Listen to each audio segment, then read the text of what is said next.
Have you heard about the story of Ebola in Nigeria? Let me tell you. One doctor made a decision that could have destroyed over 200 million people. So the name of the doctor is Dr. Ameyo Adadevo. She was at her job one day at the Lagos hospital when all of a sudden a man walked in complaining of fever and fatigue, which are just standard symptoms of malaria or flu and exhaustion from traveling.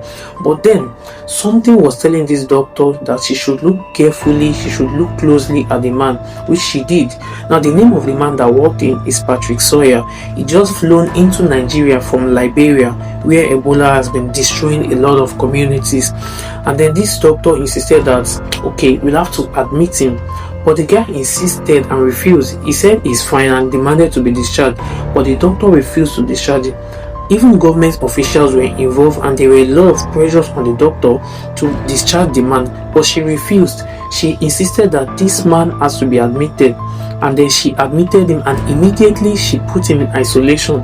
Her medical training over the years is telling her that something is actually wrong, that this thing is not just an ordinary illness. The doctor's decision stood between a potential catastrophe and containment, and then after several back and forth with the government officials and the man himself, they all came into one agreement and decided that the man should do an Ebola test, and then he did. But guess what happened? She was right actually. The man had Ebola. It happened that he had contacted the Ebola in Liberia before flying into Nigeria without him knowing.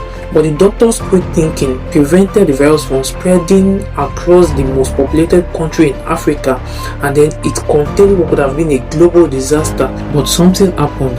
Eventually, she contacted the virus while caring for the man, and then it's so sad that she didn't make it, but her sacrifice and her fearless decision saved millions of lives and prevented Nigeria from becoming another epicenter of the outbreak.